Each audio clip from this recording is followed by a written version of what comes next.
আমি যদি ভুল করি সেটা স্বীকার করতে কোনো অসুবিধা নাই। আমাকে গতকালকে একজন আলেম একটা লিঙ্ক দিয়ে বলছে, আপনার ভিডিও বক্তব্যে এই অংশটাতে তথ্যের ঘাটতি আছে, আপনি পুরো সঠিকটা বলেন নাই, অর্ধেক আসছে কথা। আমি সাথে সাথে অফিসে বললাম যে ভিডিও সব জায়গাতে ডিলিট করো, এবং পাল্টা ভিডিও, যেহেতু এটা লাইভের প্রশ্ন, অতএব পাল্টা লাইভে আমরা ইনশাআল্লাহ এটার কারেকশন দিয়ে দিব। এরকম আমরা প্রায় করি। আলবানী রাহিমাহুল্লাহ তার 4 ভলিউমে একটা কিতাব আছে, আমি সৌদি থেকে কিনে আনছি, তারাজুআতুল আলবানী। যেসব মাসআলা, যেসব তাহকিক থেকে উনি সরে আসছেন, নিজের ভুল নিজে বুঝতে পেরে, এগুলোকে একত্র করে মোটা বই হয়ে গেছে।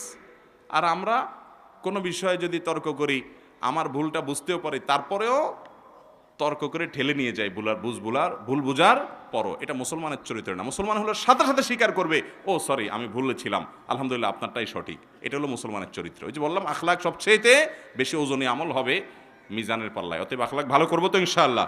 তো এই সত্য জানার পরও সেটাকে না মেনে অহংকার করা, তেড়ামি করা, যে আমি কিভাবে মানি, তাহলে তো ছোট হয়ে যায়, এটা হলো অহংকার।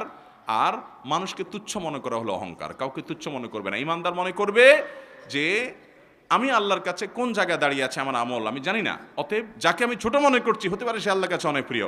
কাউকে তুচ্ছ মনে করব না। অহংকার হলো বাতারুল হাক্কি ওয়া গামতুন নাস, সত্যকে অস্বীকার করা আর মানুষকে তুচ্ছ মনে করা, মানুষকে দমায় রাখা, মানুষকে তুচ্ছ মনে করা, হেয় মনে করা, ছোট মনে করা, নিজেকে বড় মনে করা, এটাই অহংকার।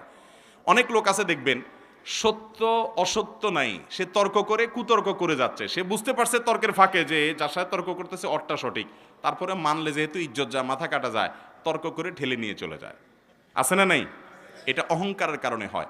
বিনয়ী মানুষ সঙ্গে সঙ্গে বলবে, হ্যাঁ সরি আমি ভুল করেছি, তোমারটা আমি স্বীকার করে নিয়েছি। এটা হলো বিনয়ী মানুষ। ওই যে বললাম আখলাক সবচেয়ে ওজনী, এটা হলো আখলাকের পয়েন্ট, যে আমি বিনয়ী হব, আমি অহংকারী হব না। এই জন্য নবী করিম সাল্লাল্লাহু আলাইহি সাল্লাম কারোর সাথে যখন কথা বলতেন, পরিপূর্ণ মনোযোগ দিয়ে তার দিকে ফিরে কথা বলতেন, ঘাড় ঘুরে কথা বলতেন না। কারণ এটাতেও ব্যক্তিকে তুচ্ছ করা হয়, যেন তাকে গুরুত্ব দিচ্ছেন না, পাত্তা দিচ্ছেন না। ইমানদার প্রত্যেকটা মানুষকে গুরুত্ব দিব, যে তার আখলাক সুন্দর হবে, তার আচরণ সুন্দর হবে, সবার কাছে সে প্রিয় হবে, আল্লাহর কাছেও প্রিয় হবে। এই জন্য অহংকারী মানুষ এই মানুষকে তুচ্ছ মনে করে এবং সত্যকে অস্বীকার করে।